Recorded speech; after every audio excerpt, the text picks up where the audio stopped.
virtual people. Hello. So we have a new co-host. Stunt BJ. Stunt BJ. We have a new BJ. Warwick is with us today. BJ is having a day off. So episode 35, again live from Hearns WorkShop in Melbourne. So special episode today. Yeah, heaps of stuff. Lots of new stuff and a different format. So we're going to talk about RC with Brad. We're going to talk about model trains with Marlin later on, and we're going to talk about plastic kits with Warwick. Yeah, so it'll be very interesting. So let's give it a few seconds. There's a few people joining online now. As usual, we have our car to guest at the front here. So let's see. It's a totally different model to what we're used to. A bit smaller as well. So let us know what car it is. Hey, it's my birthday car, 1971. No, you're not meant to say that part, but that's fine. Oh. It's a full guess. Yeah, so we've got the year now. I don't know what I'm doing. I'm just feeling. We're going to guess the car. We're going to guess the colour, the year. I'm not actually that old. It's just that was the year and maybe the scale as well. So let's see what happens there. Sure. Nick is online. Nick, we've got some nice kits for you, and perhaps we can also start from plastic kits. So we received quite a few new kits this week. Yeah, there was a few sort of new old kits and some kits that are new to us and brand new ones. Cool. So where would you like to start? Got a bit of a selection up here. Oh, yeah. Kinetic. So this new gold, connected gold, new box art. Yeah, there's a few new kinetic kits. There's actually not that many Harrier kits around, so it's nice to see a couple more grace the shelves at the moment. These are really nice cartograph decals. Yeah, they're just. I like the Harrier because I was, the Falklands War was just so big when I was sort of in my teens. Right. And so it was all about the Harrier, so it's good to have some kits of that. And the F104. And the F18C, so that's a nice, they can still seals, which is great. Yeah. And so a good selection of new kit, nice new boxes, so it looks like they're new releases, or reasonably new. So. Yeah, some are new and some are new to us. So new to us, that's right. So a bit of selection there. Yeah. And we've got Isaac coming online. Hello, Isaac. So new kit here. So then there is also another one. What do we have under there? Oh yeah, we've got the M variant of the Warhawk, which is Trumpeter just has so many of these now. It's fantastic, and we recently teamed up with Will Pattinson of the Scale Modelers Critique Group on Facebook to do a seat for that particular model and other models of Warhawk as well. So Hearns WorkShop. Let's put this aside here. Let's jump on the side here. So let's see if we can show. So this is part of the Hearns WorkShop range. Let me stay still here. Let's see if I can get close enough. Here we go. So part of the Hearns WorkShop range, and it's this P40 seat. Which can produce in different scales. Yeah. Specifically 30-second scale is quite nice because the level of detail is phenomenal. The detail is phenomenal. Absolutely crazy. It's semi-transparent actually, so it's all to scale. Yeah, you can see how thin it is. Very, very thin. So we've seen a couple of those finish up with seat belts and everything. Yeah. Which is very, very impressive. So this is a perfect addition to this Trumpeter kit actually. Yeah, and it's got Aussie decals as well. Very nice. Which is Aussie really decals, nice. And as I said, we can add some Hearns WorkShop addition for this, which is quite nice. Yeah. And moving forward, we have what do we have again up there? It's a B29A. Oh yeah. It's quite nice. That's a big plane. So it's a big box for actually 70-second scale. Yeah, it's only 70-second scale. Not a new kit, but we get asked all the time for B29s. There's just not that many kits of them around. So yeah, it's great to have an Academy version on the shelf. So. Yeah, we've got a shipment of those in, so if you're a B29 fan... Big project is this one, isn't it? Now's your chance, yeah. It's going to be quite detailed. Yeah, quite detailed. Nice looking kit. So yeah, for fans, get on it. Which one is going to be your next project? Is there going to be any of those? Mine? I've yet to completely build an aircraft.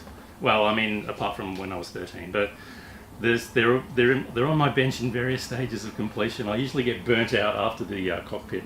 I get done with the cockpit and I'm like, oh God. I've seen a few of those. Normally Warwick produces something extremely detailed with lots of extra parts and Yeah. painting techniques, which we're going to actually see in a minute, Which actually. is my downfall. And so the Burnout. first 4 weeks are going to Burnout, go into the cockpit, and then you move to a And then- Gundam or something Yeah, else. and then perhaps. 6 months later, it's still sitting there. Absolutely. So let us know in the comments what kits you're working on, perhaps. Yeah, And absolutely. we'll see what everyone is up to. Also, we receive a nice shipment of Godhands. Godhands is a Oh, product this that you is- really like, I believe. Yeah. Well, the thing is with Godhands is that they just always aim for the top. They just always, whatever they put out, you can pretty much guarantee it's going to be the best. All Japanese made, so you know the quality and the QC is there. But these kits that they've just done for the Lunar New Year, these are amazing. I can't get over the value. Absolutely. It's basically, for example, with this kit, you for what is it? It's like $120, and you get the ultimate nippers, the beginner nippers, and some sanding pads. So you essentially get half the kit for free. Absolutely. It's crazy value. And So this- yeah, I mean, if you were sitting on the fence and thinking, that's a lot of money for a pair of nippers or what have you, this is a really good sweetener, I reckon. Perfect chance to start, even because you have the sanding sticks here are really good. Yeah. Like, it's something you really have to try, even if you're not a hardcore modeler. I use them when I work on our Hearns WorkShop products. They're phenomenal, and they've got different thicknesses, and they're actually really good to work with. You know, Yeah, they absolutely. produce a fantastic result. But nippers is a really good thing to try. We have a video that explains how to use That's right. 2 different type of nippers, like the SPN 120 and an entry level one to do the second cut. Yeah. The first and second cut, so definitely a kit that's worth looking at. So Yeah, and there's quite a few different ones depending on what you're into, really. that's right. I mean, they call this a beginner's kit, despite the fact it's got the SPN 120s That's in right. there. Who knows? Another kit, which is, and this has got a new product for us too. It's a half-busted small file, which looks really interesting. The teeth on it are super So you fine. can Yeah, side, you can see if you can Oh yeah. zoom in on that baby. Okay, so here we go. So yeah, really super fine file. Very fine, very fine. Yeah, that would be very helpful. Yeah, well, the good thing about the half round is you really get in the corners. That's whereas right. The square ones you leave as a Okay, couch. so again, this one comes with a SPN 120. 120s as well. Few sanding stick. There's some paint brushes, I think, behind here, Yep. and this file file. actually, which is. Yeah. I wonder if it's a limited edition or a product that may be coming in the near know. future. So we don't know Yeah. yet. BJ probably have better information there. We'll find out. But Yeah. that's a very nice kit, and this is called FK1 Ultimate Nipper Set for plastic model. Yeah. Okay, so next And- one. Yeah, and there's 3 others too. There's one with essentially a packet of each of the sanding sponges, which are a shop favourite. Again, crazy value. You basically, if you were to buy all these separately, it's about half price. It would cost you half the amount again. So if you have a sanding sponge problem like I do, I have a whole drawer full of Absolutely. these. These are coming home with me tonight. What can I say? It's a no. It's a must-have. It's a must-have. Absolutely. Yeah. So that's the third set. Yep. So another and- one with nippers are the resin nippers. Yeah, this has got the resin nippers, and it's got some. Can't really remember what these are called. They're kind of like push brooches, but they're round. And a couple of the superfine brushes, and some sanding paper as well. Yeah, again, super excellent value. About a 30% saving, I think, on this if you were to buy all of them separately. And as Warwick was saying, that all these Godhands products are really good. They're well designed. Yeah. There's always a reason why they produce a product, and this is a good chance of actually trying the quality and realizing that when you buy good tools, they do make a difference. Oh, they're worth it. Yeah, worth it. Yeah, absolutely. Moving and on. 2 last ones. We've got one which is for all the painters. Paint brushes. Paint cleaning jar. And what else is in here? There's something else behind here. There's some masking tape. Is that masking tape? Yeah, masking tape. I didn't know there was masking tape, so here we go, a masking tape so set. it's another new product to try. Very nice kit indeed. And I think the last one here is a really good one as well. So, yes, the pin vise with some drill bits. Let's see if you can move it. Drill bits here. No, it's not cooperating. So drill bits, pin vise, tweezers. Oh yeah. And sandpaper. Sandpaper. Have you been using this pin vise yet? Every day. every day. Every day. Look, I thought the Tamiya drills were the penultimate drills, and then I got the Godhand ones, and it's like, okay. When BJ was doing the tutorial video a few months back, we had a bit of a play. I didn't think a good drill bit will make such a difference. It's actually quite remarkable. Yeah. Well, that's what people have said to me online. They said to me, how good can a drill bit be? It's a drill bit. It's a drill bit. And I'm like, well, with the Godhands, you don't even need the vice. They're that sharp. You can drill a hole with your hand. Yeah, it just goes through. Yeah, it just plastic, goes through like butter. absolutely. Just like butter. So something if you don't try, you don't know. And exactly. So definitely worth trying. So. Yeah, they're really good. So they're all on the shelf now and available. Absolutely. Super value. Also, to assist with that, I believe we might, within the coming week, have a possible BJ's personal one-on-one review of those to assist. So if anyone wants to catch up, they can. Yeah, it'd be great to go into a little bit more detail on each individual packet. Because there's a lot of variations there. Lots of value. Yeah. And trust these are a limited edition, so these are going to be here now. Yeah, for the Lunar New Year. And then. That's right, yeah. And so there may be reproposed the next year in a different configuration perhaps. Yeah. But we have a selection at the moment, good quantities, but these were limited editions. So. Yep. And also restock of all the Godhand products that we normally carry as well. The nippers and everything else. So yeah. Let's put these aside. And so how are we going with guesses on our little we haven't started guessing the car yet. Very quiet. So let's see if Tony. Hello, Tony. If Tony's going to give us a bit of a hint of what car we may have at the front here. So Tony's normally pretty good on this. It's out of focus on purpose because otherwise it'll be too easy. So let's see if you can guess the car there. Let's give it another few seconds. Got quite a few people online. So, as you understand, Warwick is doing lots of modelling, and he's just finished a phenomenal. Yeah, that was some pictures online recently. That's a lot of fun. Yeah, like I have a general problem with doing what in the gunpla community called clean builds. I find them. My disdain is not quiet. I don't go quietly into the night with that. I don't like them. They bore me.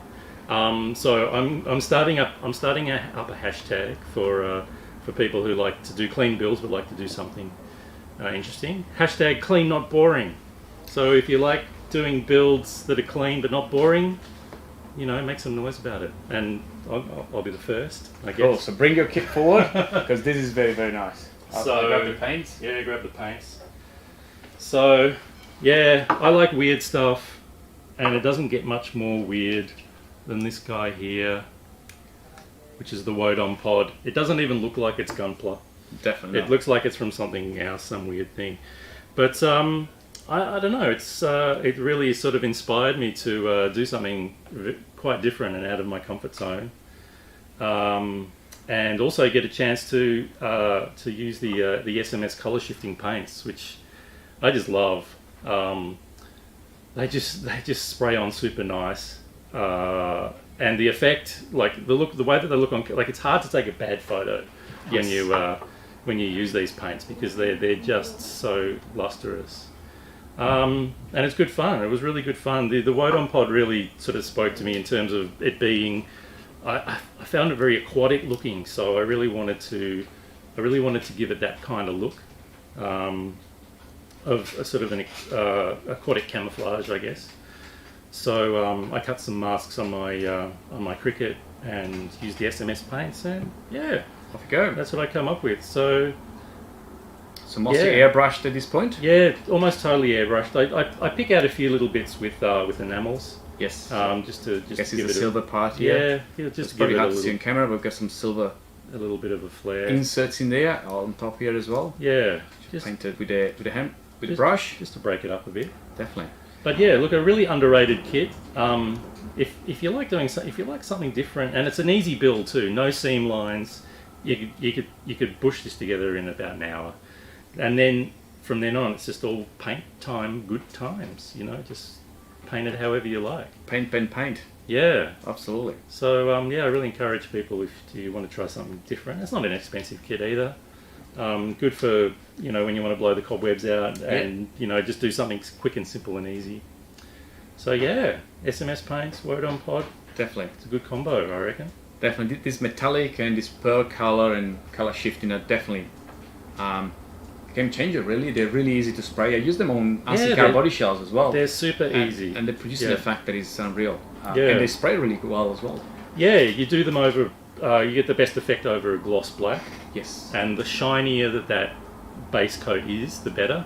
So, I mean, it wouldn't, if it's not shiny enough, I mean, don't be afraid to put a clear over it, over the black, and before you put the colour effect on. Because yeah, the shinier it is, the better it looks, and it's really forgiving too. There's a window where when you're spraying the colour shifts from SMS, they go from looking a bit kind of not quite the effect you were looking for, and then all of a sudden they just go poof, and they pop. They pop, and then they pop, and then that's the paint telling you to stop. Right. So you need to keep going until you see that keep actually going happening. until all of a sudden you've got your happy face on. So Brilliant. Yeah, that was good fun. So this is definitely an impressive kit. We've seen quite a few of your builds already with this color shifting. Which was the other one before? Yeah, I did the War Greymon, yes. of which we've got the black version, the black War Greymon, yes. Digimon. Again, a fantastic kit for using them with these color shifts because it's got all of those angles. So you keep changing color depending on which direction you're looking at. Yeah, and then you take again another kit you can't take a bad photo of. Right? Absolutely, it's really good fun. Absolutely. So let's practice one. So before we call in Brad, we're gonna get you to give us 5 tips. Yes. 5 modeling tips, and I think you have a lot. I think we can go for probably 500, but we selected 5. I think I probably have more than 5. Yeah, but I didn't want to do my. I mean, last year at the end of the year we did our favourite products. Yes, and stuff. That's right. And I didn't really want to do that this time around. I wanted to just do little tips and products that you might not have thought of as being useful in your model making that just turn out to be super useful. Let's go. Okay, let's go. So the Number one. Number one. Now everyone's probably familiar with this guy, Tamiya panel line, washes, accent colours, very good, enamel based. Sadly, they only come in 4 or 5 different colours. But I mean, this is just essentially a watered down enamel paint. So with the Wodon pod, I actually did a very pale green panel line wash, and to make that, I just used some good old fashioned Tamiya enamel and X20 thinner, about a 50-50 ratio to start with. And if you've got a drawer full of these like I have, you now have panel line washes of any colour that you like. And the other great thing about that is that like if you look at all of your models and you start thinking, there's a pattern forming here, they all start to look the same a little bit, then a good way to break it up is to mix your own panel line washes. Very good idea. And that's a really simple trick. And I'm a big fan of enamel panel line washes because if you mess it up, you can just get cotton bud and away you go. Let's start again. Yes. Second tip. Second tip. Look, I lied a little bit. I did mention this last year. I think you did. That must be your favourite. And we're also getting Green Stuff World hopefully next week. Yes. Fingers crossed. Hopefully so. Yeah. I love this stuff to death. The primary use that I use it for is there's 2. One is as a filler. Right. If normally you would use putty or something else like 2-part epoxy or whatever. But the problem with that is that it takes a long time to dry. With this, it dries in 10 to 30 seconds, and it behaves very much like a plastic when you sand it. So it's not like other thing. Like if you use a lacquer-based putty, it's softer than the plastic. If you're like me, and I also use super glue to do spot puttying, that's a lot harder and more brittle than the underlying plastic. This is the same as the plastic, so and it's ready in 30 seconds to sand. Right. Put it on, and you're done. Yep, 30 seconds, you're good to go. Wow. And also really good for doing lenses. Like I used it for the lens on this one, on his eye. I'll show this one actually. And for instrument panels, if you want that. Okay, so this lens here. Yep, UV curing resin with clear red underneath it. Look at that.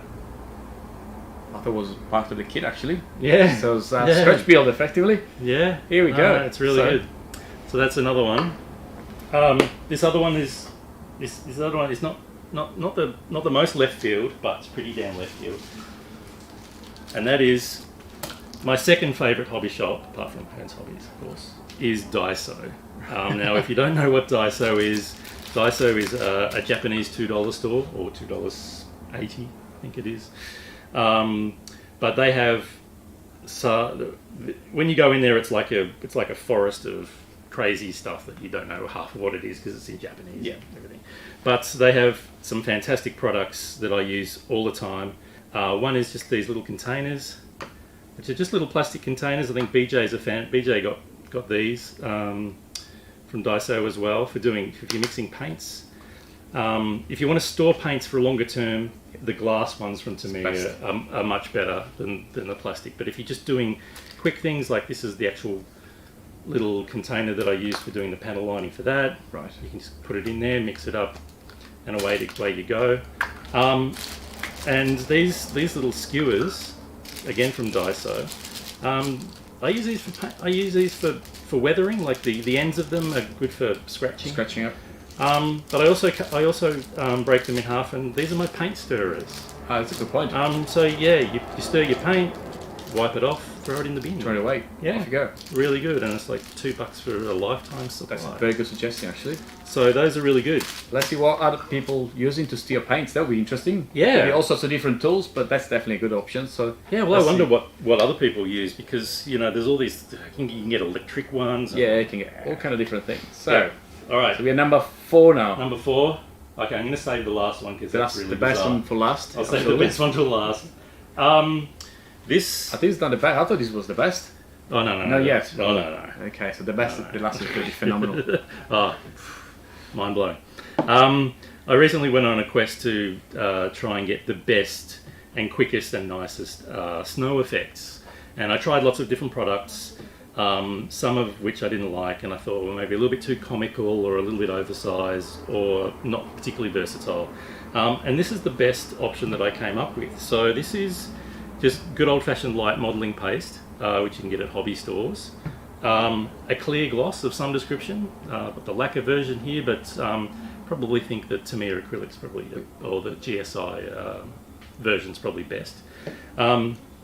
And the Green Stuff World Realistic Snow Flock, I just think is the best looking snow.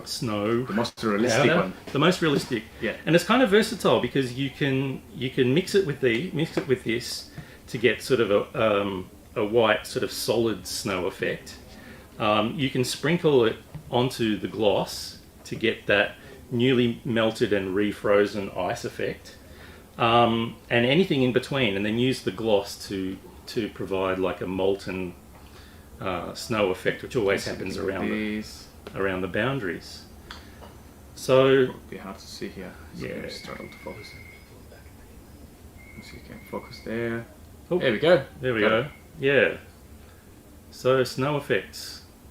So that's what I found has worked best. Again, really curious to see if anyone else has got any better options. We're all about, caring and sharing.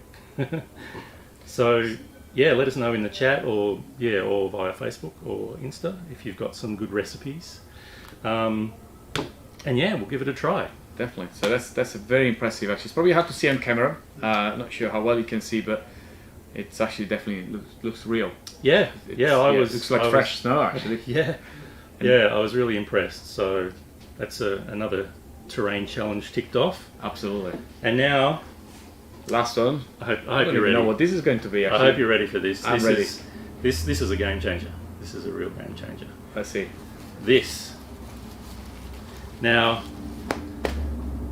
I'm sure everyone has spilled paint on their desk or knocked over glue or whatever. I know I have. I recently knocked over a whole bottle of Gaia Notes primer. It was like $16 worth of primer just everywhere. You primed the desk. I primed the desk, but I didn't prime the desk because I had one of these. Now, anyone who has a puppy or who has had a puppy knows exactly what these are. These are puppy nappies, and normally you put them on the floor and you toilet train your dog, but once your dog's not toilet trained, then you've got all these left over and you're like, what am I going to do with them? And so what I do with them is I stick them to my desk. And just like a nappy, these things are so absorbent that you can spill a pot of anything onto And these, stay and with like and that it'll absorb. stay. And then you just go, oh damn, and then you just screw it up, throw it in the bin, put Start another again. one down. These are phenomenal. I've been using these for like years, and yeah, when people complain that my desk looks really messy and whatever, it's not messy. It's one of these. It's just Right. paint and everything. That's a very splattered good on tip. them. And so, yeah, that is a tip you will not get anywhere else, folks. Indeed. But the Hearns Hobbies Friday afternoon feed. So available at your favourite pet store. Indeed. Very So good. there you go. Fantastic. 5 tips and tricks. So that's the for fifth scale modelling. Brilliant. Well, so hopefully everyone enjoyed this. Do we have any question for Warwick before we're gonna grab break with a couple of minutes? But let's see if there is any questions on modelling. Lots of the kits that we put on our Facebook feed are coming from Warwick Workshop. Yeah, I try and be as prolific as I can. There's quite a lot of When stuff I'm coming not through, working. almost weekly, I would say, and it can be Almost, normally it's not as yeah. clean. Normally it's a lot more weathered. Yeah, so like- anything heavily weathered normally is Weathering is life. it's Definitely. a work product Yeah, really. yeah. So if there is any questions, Yeah. yes, Nick was asking the name of the party there actually, the Oh, UV. yes. So let's put this one on camera Yeah, here. yeah. So this is the Green Stuff World UV curing resin. Here we go. Useless without a torch. Yes. What does that do when I do this? Probably nothing really, because Oh. you're pointing in the wrong camera. Oh, Here we go. That's better. right. Here we go. So There you go. that's the UV resin. Oh, that's pretty cool actually. Here we go. So you I think we're gonna put a link for both these two products. Yeah. That's a very useful Yeah. kind of set. Yep. Just bought it for fun and now I use it for everything. So Good. yeah.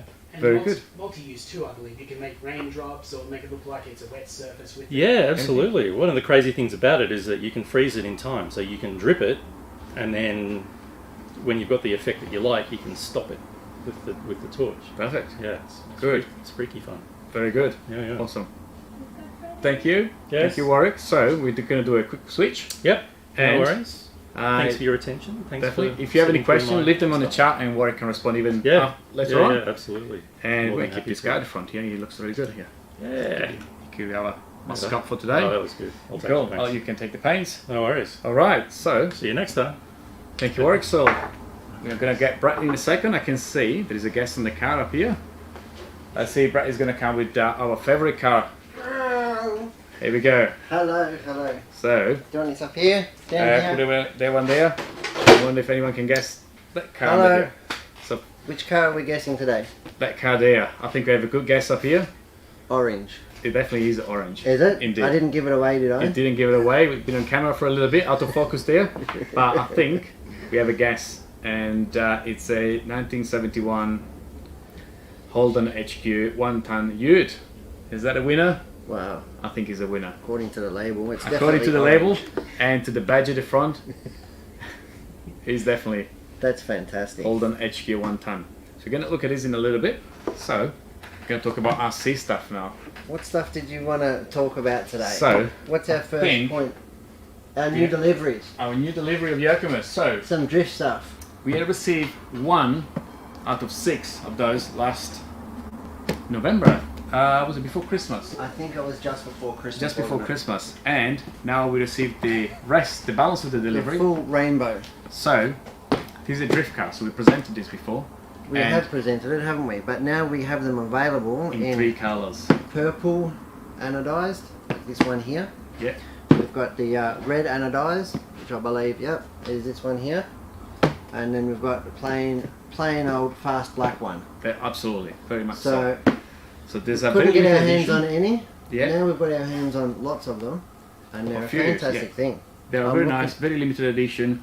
So every year Yokomo produces a new drift car. They tend to do this limited edition with 2 different colors, which is always red and purple. Very nice little kit to have. I'll show a couple of details on the side here. Let's see if we can focus on these. You can Really see looking forward to one of our customers building one of these and Absolutely. sharing some some build pictures. So some as you can build see, pictures. drift cars actually just grab from the here. They're very different. So this is a rear wheel drive kit.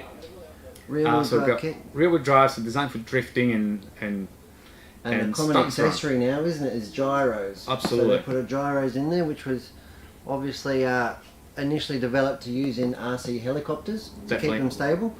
Now they're incorporating them into these RC drifters to get them going around corners nicely and spectacularly without Absolutely. crashing violently, if you will. For those that are new to drifting, when we drift RC cars, the competition is actually mimic the car in front of you. So the two people are driving on this small truck, and the one at the back needs to mimic the same kind of drift move or the one in front. So it's actually quite and they have to entertaining. be close, but Very not close. too close. That's and- right. So it's extremely challenging. So setting up this car is very critical. That's why you see lots of tuning options here. So Absolutely.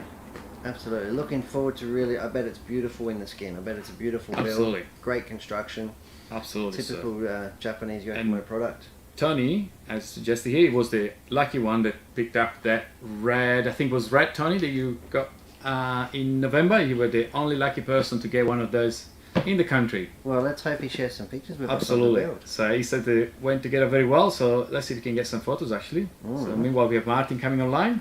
We'll Hello get some there. footage of it. Absolutely. So as for the Yokomos, Yep. Yep. What was the next thing that we were going to discuss today? well, you've been building something. You've been busy in the last 4 or 5 months, really. Well, we'll Where go do we with start? we'll go with this one. That's it. Where do we start? We've had a lot on our plate, building things lately. So this is, and this I can't take the credit for this. This is really the work of Master Joe. Absolutely. Joe's My been father-in-law. our car builder for the past 4, 5, 6 months. Yeah. So he's built a GT, he's built BB10, Absolutely. lots of things, He's been building RC cars for And- 40 years. and to a degree of quality that it's definitely impressive. So it's good. Through this grease on the drive shafts, really well built. So this is the current model E819 RS. So this is an e-buggy. Obviously it's going to be electric powered. This is going to be an entry at the EMCC Cup, which few is weeks. in a few weeks, presented by Hearns Hobbies and the EMCC Club. Richard Hopkins will be the driver on this one, and we thank him for allowing us to put forward an entry and getting there and getting amongst it. So that's going to be really good that we can do this. So we've been documenting the build yet again on these ones. You can see that it's still probably Halfway. 50% of the Yeah. way there. We've got a rear gearbox assembly here. If you want to show a close up, you can see. So that's the sort rear of box, gearbox. So you see your wing mount for a start. Sorry, out of camera. So wing mount here, and then you got your shock tower. So the shocks actually, let's grab one. It's Yep. going to be attached pretty much like this. You can see how everything goes together, and that's your gearbox, your diff case. So there is a differential in here, as you can see. So that's the gear differential that gets power from the motor here, gets the wheel to from the turn. central drive And shaft. the Yeah. central shaft and everything moves. So that's quite a module assembly that can come off for quick and easy servicing and repairs and Absolutely. also adjustments as well. And So that's your body mount. So this is going to sit at the back here. Let's turn it. absolutely. There we go. That should go in here. Yep. It's going to sit like that. So And the rear shocks will come off of here somewhere down to the arms. absolutely. That's how you shock. So Got our front shocks here. the rear differential here. That's the center diff. So we're going to have a motor sitting roughly here. Yep. And then if we turn it, the front end is completed. As we said before, it's your front end, which is very similar. It's got a gearbox at the front here, and your shocks already installed. Yeah. A long the side. shaft to get from the center differential to the front there. Yeah. Obviously got your shock tower here with all your various adjustments and camber link and roll center adjustments. Along here you can see the sway bar mount. And the camber adjustment. Obviously the steering mechanism here, which will later be connected to a servo. Absolutely. So this is the latest. This is the D819 E819. E819 Yep. RS. So Buggy. latest, and it's quite a few upgrades. We've got some new hubs. Yep. All Steering metal. hubs, caster Sway, blocks. sway bars are anodized black, which makes it quite nice. And there's quite a few new upgrades on this one, which is going to look really good. Fantastic. Looking forward to getting it on the track and hopefully even get a GoPro on it so we can see a Absolutely. lap in the life of a 1/8 buggy. That would be Yeah. nice. So we've done it on the GT. So the GT car, in fact, is actually almost identical. It's very similar, isn't it? Very strong. I know that we've had the GT on before, but I think we should keep this in the front here. We're collecting, and here's the GT. So the GT. Oh, sorry. Let's switch cameras. The GT is pretty much the same chassis actually. Few parts enable you to go from one to the other, which is a big bonus. Actually, let's grab this one and we put them side by side. Oops. Sorry, I'm breaking the set.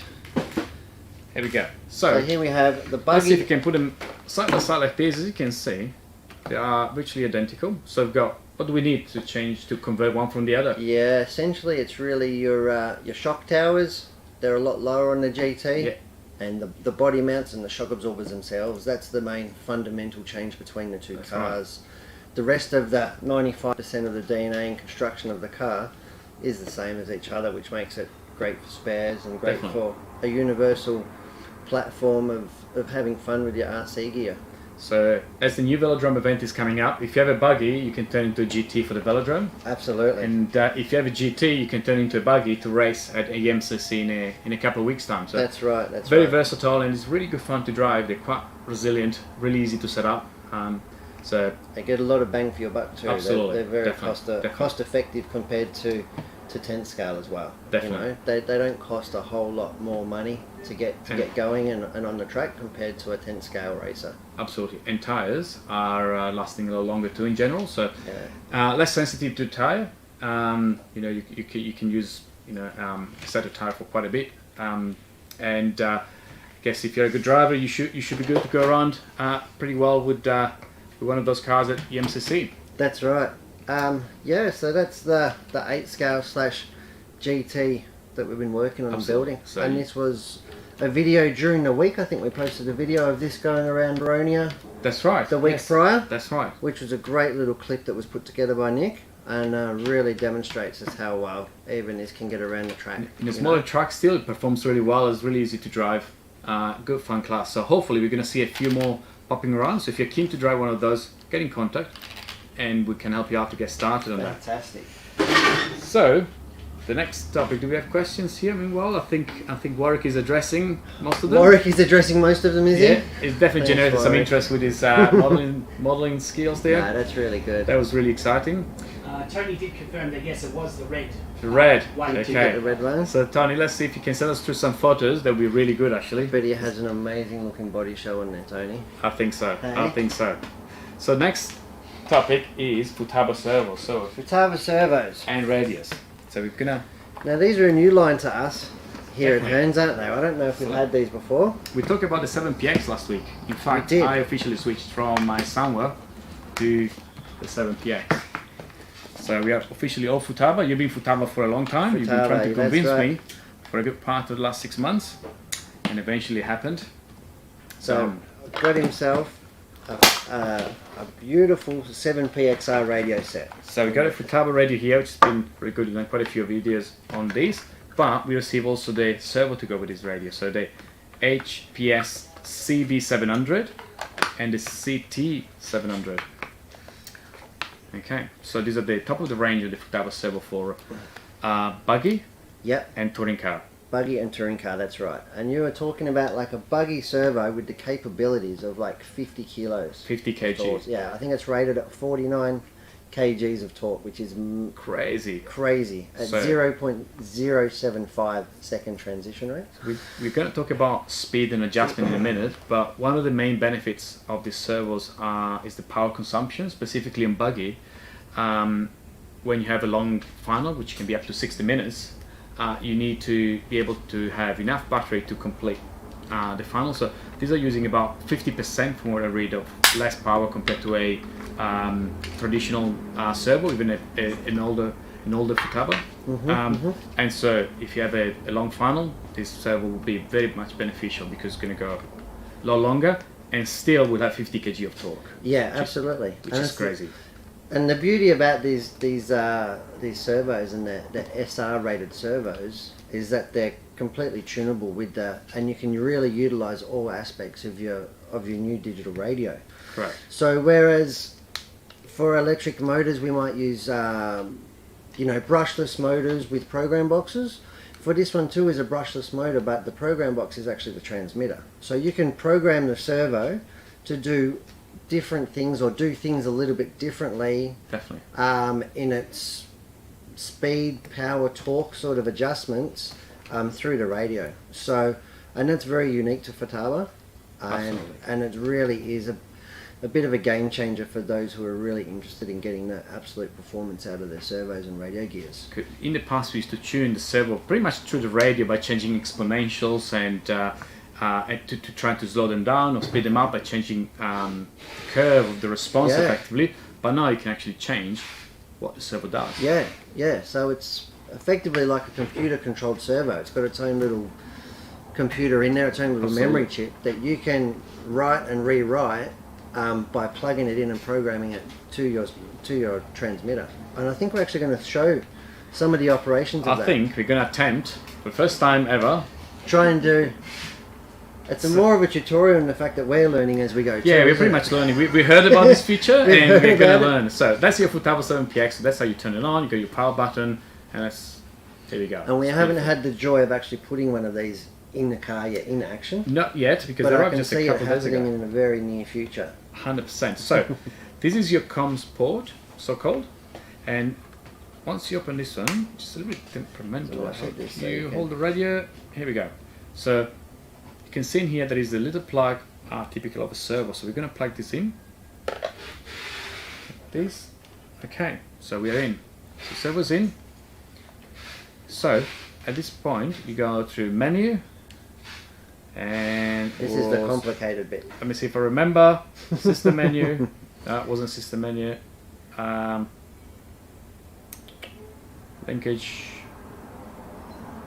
No, I went through that before. Accessory menu. Sorry. Accessory menu. Here we go. All right. Easy. So start again. So from the main menu, we go menu, accessory menu, and that's S-bus servo. So all these servos are S-bus. Yep. Here we go. So what you do now, you select read. Okay. So we're reading the information off of the servo. Off the servo, so you select communication port. Okay, so now we are connected to the servo. And we can actually move it, we can actually control it from the radio. So absolutely, you can actually see the result of your changes pretty much straight away. And at this point you can adjust the deadband, you know, you can put it up and down. You can change damper settings, and you can also, and these are all instrumental to the way that the servo behaves in the car and the characteristics of the servo. But it's also, I think, got 3 pre-programmed like setups in there. So doesn't it? There's some in here. So you can choose first of all the SR mode, which is a super responsive. There's a couple of different types there, so you select that, and there's some other basic setting pre-prepared modes from Futaba.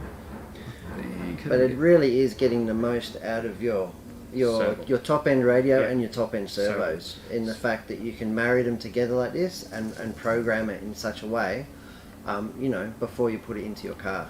Absolutely. So this gives you full tunability, so you can tune the servo and the radio separately. And so at this point, the process is this: you read the servo, adjust it, and when you're ready, you select write on top here. Write it, yeah. And say, are you sure you want to write? You press yes, and effectively loads the program onto the servo.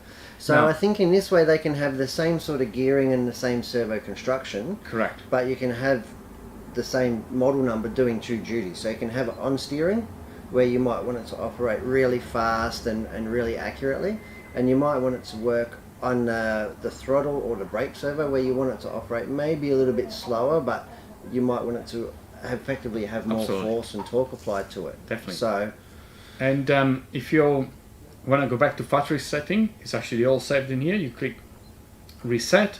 Are you sure?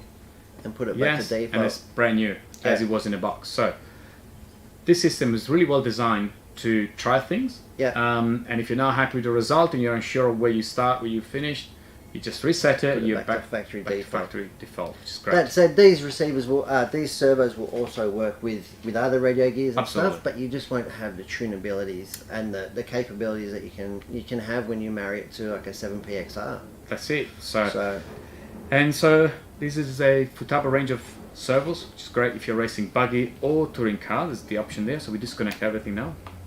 And so you can't go wrong with this. The technology is getting to the point where the connection between the driver and the car is getting closer and closer. So the feel is brilliant. Oh, it's amazing, isn't it? And Definitely. it really, you know, you've really, as a driver or operator, you've really got nowhere to hide. Absolutely. You can't blame your gear or anything like that, because it pretty much tells you exactly what you've been doing or what's gone wrong. So Definitely. I can also see that function with this servo. Potentially, if you have a problem, or you feel you might have a problem, like on the track, where you can actually plug it into your transmitter and you could potentially eliminate it. Absolutely. Or isolate the problem. Yeah, there'll be potentially firmware update and other things that could come through.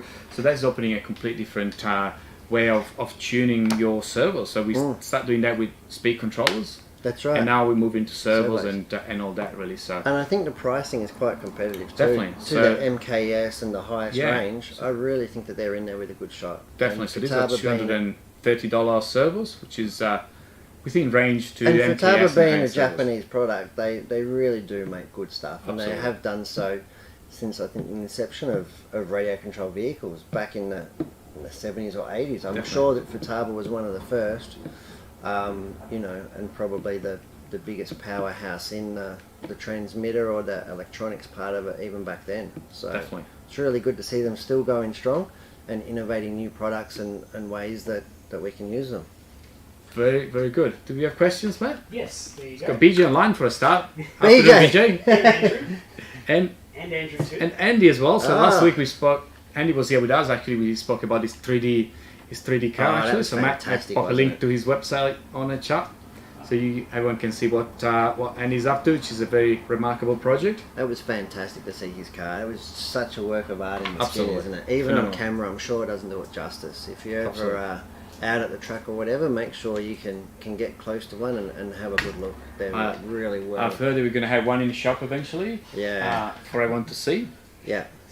So Andy just started his manufacturing now. So once you've cleared the first We few better make sure pre-orders, that Andy has the lock and key to that cabinet, right? 'Cause Absolutely. otherwise it's He's it's go- going to he's be gonna get everywhere, taken away isn't it? every That's weekend. right. Get hidden. That's right. very good. So, what is the most fun scale RC to play for a beginner? Ah. Ooh, very good question. Well, I don't know. It depends. Fun's different for everybody, isn't it? Yes. We've got 128, so you got your Mini Z, which is Kind of. great indoor stuff. That can be really fun. Then you got up to your 16th, so your tornadoes and stuff, where you start taking the smaller vehicles lightweight, so they don't have to be built really strong, because they really don't hit things very hard, Yes. even at high speeds. You know, and then probably the biggest bashing market, I think they call it now, isn't it? That would have Absolutely. to be 8 scale. 8 scale or the big, Have to be. big trucks That that we would be the presented. most recreational RC vehicle at the Yes. moment, would probably be 8 scale. I would say so. It's very versatile, and I guess the flip side of that is rock crawling, which is slow. Effectively, so you slow. got 100 kilometers an hour versus probably 7, and it's very different. They're both really No, much fun. and you can Depends what you spend like. just as much money on either or both. Indeed, you know. indeed. It's really Indeed. crazy just the amount of customization and stuff you can do to enjoy the RC the way that you want to. You know, Absolutely. whether on road, off road, going fast, crawling. Indeed. Or going to a velodrome and trying to break the land speed record. For which it's going to happen again. I think it's on the 5th of September. Yeah, 4th or 5th So, of September. Counting down like 6 months already. It's fantastic. Absolutely. So we're building cars already. So make sure you start building and get ready. It's going to That's be right. phenomenal. So we are aiming for 150 k's an hour plus. We'll And- see what we can do. Let's see what we can do. Okay. Awesome. Very good. Let's see if anyone has any more question. Otherwise, we're going to get Marlin in a second to talk about trains. Absolutely. So let's give it 30 seconds. We're going to clean the space No here. worries, pop the guys. serve away. Thanks for watching. I hope you enjoyed it as much as I did. So, everyone, See you guys. so we're welcoming Marlin. Pop in, Marlin. We're going to tidy up here. I'm going to put the servo behind us here. Good afternoon, everyone. So, I think some of you may have seen Marlin on a few of the videos we did recently. So Marlin looked at our train section, and today we're going to have a specific segment about trains. Okay, So, great. What have you got for us? Let's get started. Some really good There's products. some actually. really exciting things that have just come in recently. So, And I'll just bring this over. So this is part of the Hornby DUBLO gauge centenary. definitely. 100th anniversary celebration. So this is something that people have been waiting for a long time. And this is the Clan line. Yes. So that's a rebuilt Merchant Navy class locomotive. And why this particular model was significant and was chosen as part of that celebration was it was a very special model for Hornby in 2000. It was the first all new model that they'd produced in a very long time, and it was very, very important for that reason. They decided to sort of recognize that. So I'll just take the sheet off. So last year, 2020, was a centenary year for Hornby, so 100 years of Hornby being in business, pretty much, and they produced a number of products. Going from That's right. This being one of those, and the Rocket, Stevenson Rocket was probably one of the exciting one as well. Yeah. And this must be one of the last releases, I guess, This that is. we're still missing from 2020. That's right. Yeah, with few delays, so we're still getting the last few really great Yes. pieces Yes. to celebrate that year. So I've just got this lovely box here, but the piece de resistance is over here, so I'll just bring that over. So It comes with a very nice base. got a nice lacquer wood base. Let's put this here, and I'll get into a few more details in just a moment. And we have got the locomotive itself, which I'll put on the base. Wow. So this is gold plated by the look of it. It's really shiny. That's it. So the what makes this model really special is they went to the extent of 18 karat gold plating Wow. all of the metal detail parts. So the side rods, valve assembly, the handrails, even the buffer stops, and the rails of the track itself on the plinth. They're all they're gold also- plated. Wow. Yeah. So let's see if you can show these on the camera here. Turn it like this, I think should be pretty good. You can get very good detail actually. It's quite nice. You got the wheels are matte black and gold. Let's see. I just wanted to get this as well. So this is just a certificate verifying that this is Authentic. this in the Here we go. camera. Yeah. That's it. So well, this one's number 737. 737 out of 1,000, and So that's all they plan on doing. There's only 1,000 models made of this one. So very limited edition actually. Let's see if you can put this one here. There's a certificate here. But again, back to the model. This one, you can see all the gold plating along here. All the railing is gold plated as well. Really, really nice, detailed actually. Oh, It's very beautiful. special. Yeah, Very special, and really well presented with this bays as well. so that's going to be just a wonderful, wonderful display item. Absolutely. Obviously, you could run it, but ideally, this is something that should be put on a shelf or in a cabinet to be enjoyed. Definitely. Yeah. Definitely. Absolutely. So this coming just this week, Yeah. and very nice. We've done a video review, which should be published in the next few days. So we've got much more detail actually on this model. There's a few other things that Hornby introduced this week Right. for us, so I'll bring those over too. I think I've got some down here. Oh, down there. Sorry. Okay. That's okay. For a second. Here we go. So, as well as the locomotive that we've just shown, they have produced some wonderful die-cast cars. Let's see if anyone remembers those, because I think there is a lot of history behind those models. And these ones here represent the full range that they've produced. And this, again, this is a limited edition thing that they did for the 2020 celebration. The majority of which are classic British and European vehicles. Definitely. So you've got Austin, Morris, MG, and we'll open up a couple and have a look.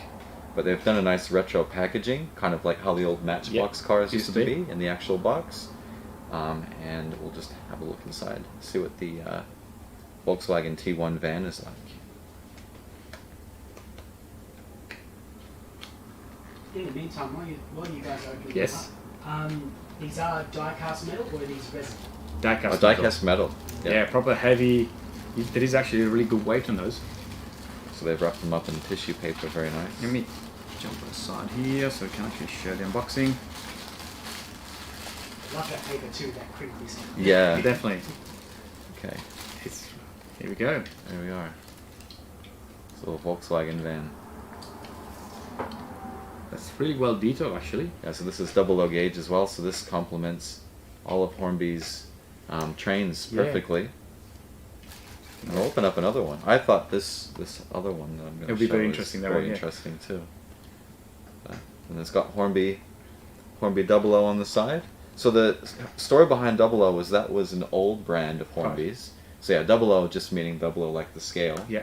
And they reintroduced it as part of their 100th anniversary. Right. So it hadn't been seen for decades until now. So that's new again.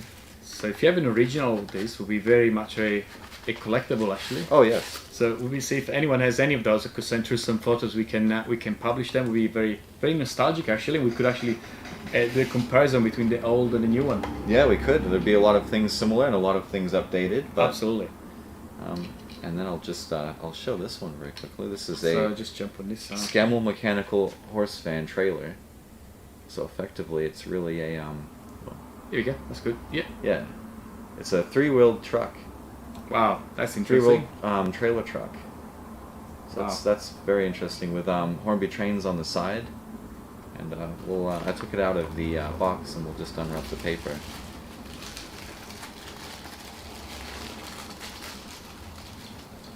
There's the trailer.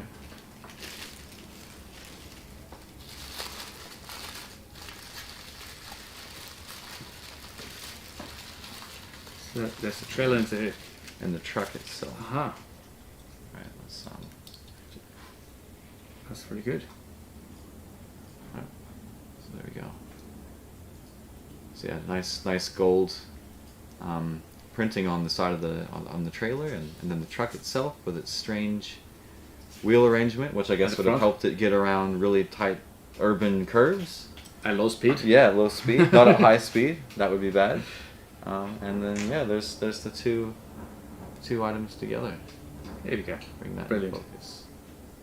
And that's That's a classic. Absolutely. That's a very very nice release from Hornby. So there's a bit of a selection here. So that's another one. Let's see if we can put that here. Here we go. That's the Austin 3-way van.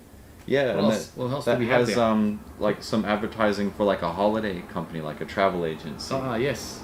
So probably. So Margate is where the actual factory of Hornby. Oh, is it? Head office, I believe. I think they moved back to their original office recently, actually, and I think it's called Margate. Someone could probably correct me if I'm wrong, but I believe they went back last year or so. So that's this one here. So what have we got? An MG. Yeah, the other ones. Here we go. I'll just do it like this. So you got an MGTC. There we go. Gonna lose this. Oh, you're good. Yeah, and there's a Morris J van and a Fordson tractor. So a lot of these are iconic British vehicles from the post-war era. And that fits perfectly into the history of Hornby and of British manufacturing. And, Definitely. yeah. Good. All right. So lots of Hornby stuff this week. So as you can see, we start receiving stock again quite consistently. So some delays throughout last year, but stock is back being very consistent. Yep, definitely on its way.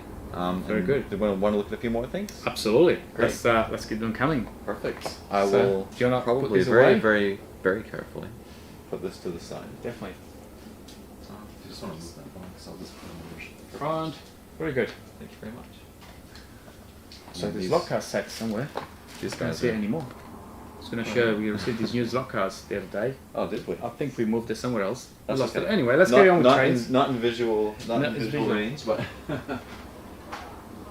just wanted to. So next we're going to talk about Kato and N-Scale. Is that correct? Yes, that's right. So Kato is a Japanese manufacturer of N-Scale. They're one of the most popular N-Scale manufacturers. All of their product is very high quality, made in Japan.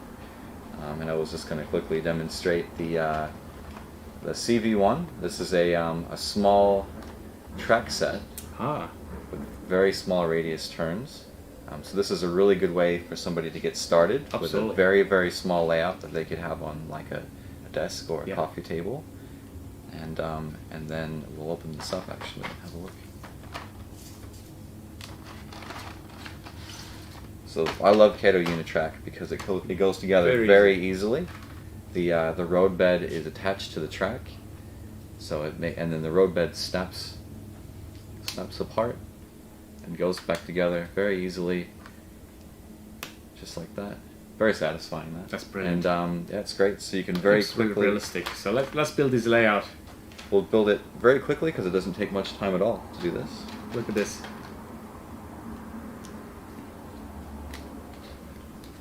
But I'll sort of put it together the way I want to. Very good.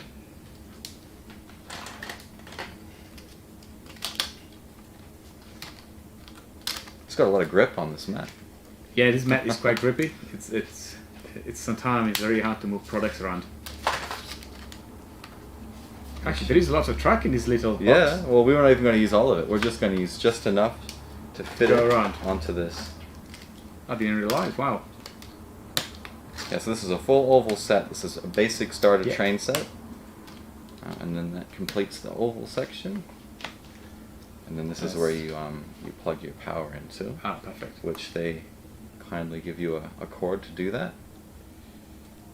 And again, everything just clips together really easily. Just untangle this. There we go. It's very modular, so I think one of the best thing that Kato has come up with is having this system that is extremely modular, so you can expand it. There's no need for soldering. Everything is installed really, really well to have. When the power supply is installed, you can unplug everything when you don't need, when you want to put it set away, and you don't need to desolder anything or whatsoever. It's great if you don't have a permanent layout, Absolutely. or if you're playing around and you don't quite know what to build, because you can take things apart, put it back together in minutes. Absolutely. And we'll just put this. So I'll get the re-railer because we're going to use it in a Oh, we second. will need that. That's Absolutely. That's one important thing. These sets always come with the re-railer. This is a fantastic tool that you know, if you don't have it, you can live without. But if you have it, it's going to make your life so much easier. And we're going to show how this works in a second. So the next thing you need, power pack. So Kato produces their own power pack, Yes. and we'll go ahead and take that out of the box and hook it up. And this is designed specifically for Kato Unitrack.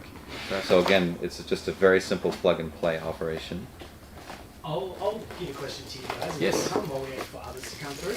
Yeah. Would you consider this Kato track okay for beginners or to model railway or not really? Absolutely. I would say it's ideal for beginners. Yes. And I wouldn't say it's exclusively good for just beginners. I would say that I've seen a lot of professional modelers use it. Definitely. And they ballast it, paint it, and it's indistinguishable from other track usually.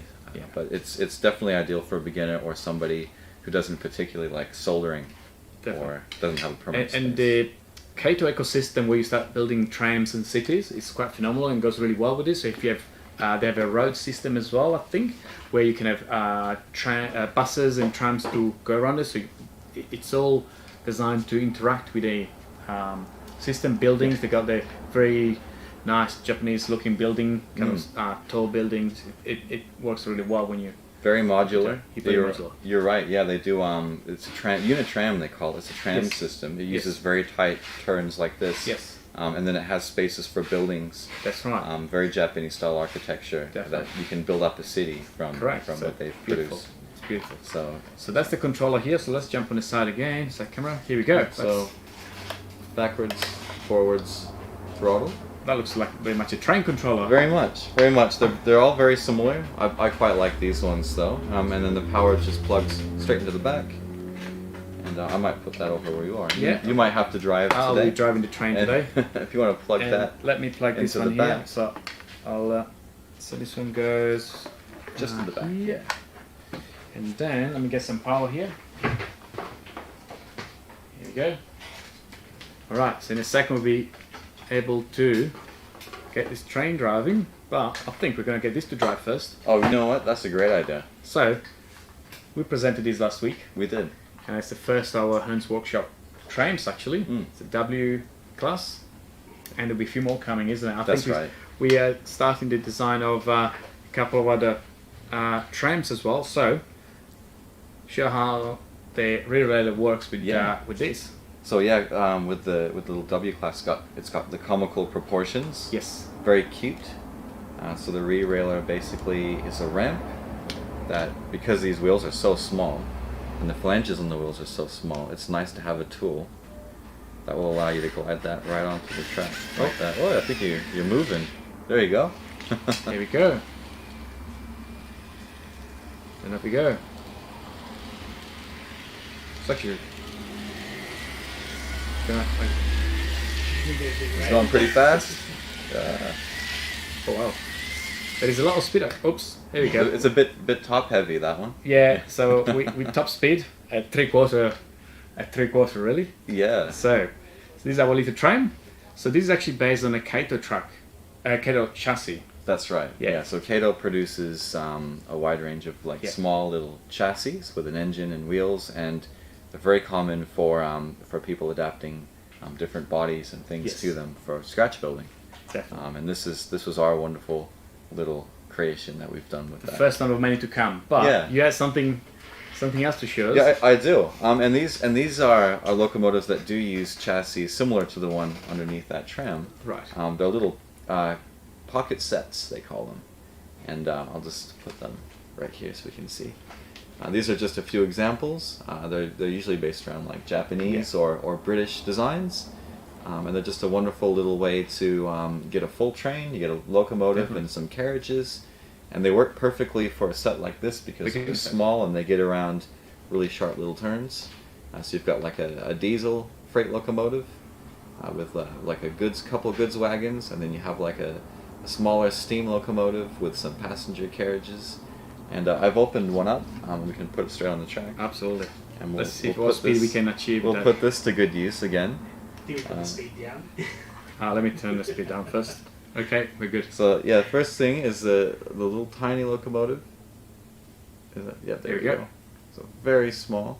Now, interestingly enough, this does not have any power at all. Oh wow. It's merely pushed because the power is actually in one of the passenger carriages. That's very interesting. Underneath that is a little chassis, and that's identical to this one. It's very similar. Or very similar. Very similar because this one has just 2 axles. It's got 4, obviously. Yeah. Yeah. It's a similar length. So they're part of Kato's pocket line of trains, which is very popular in Japan. So we'll go ahead and rail this. Nice and simple. And then the power car, I'll put that back again. I'm so used to doing these that I don't even need the ramp. I feel like a expert level carriage railer. Yes. So and I'll do the last one. And that should come pull together nice and easily. Alright. Alright. Do you want to give it a go? Let's go. Oh, very responsive. That's pretty neat. That is impressive.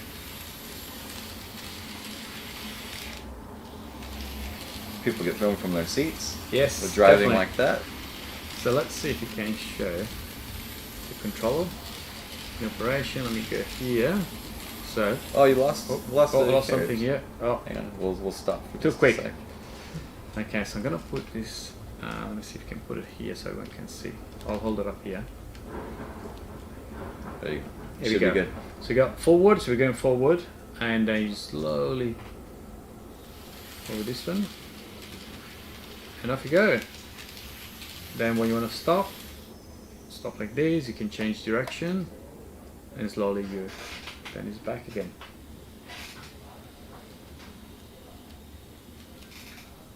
Super cool. Very It's nice. so small. Everything is so small as well. Absolutely. Yeah. There we go.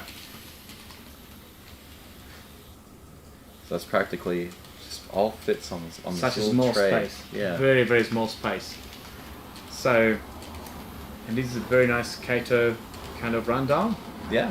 It is a very versatile product, which we should be presenting more often. Actually, there's think a lot so. to talk about. I think so. We've I think done we'll- a couple of videos already on this. We will be building something with scenery like this, Right. so that we can have it in the store and people can see it run. I think Good that idea. would be really fun.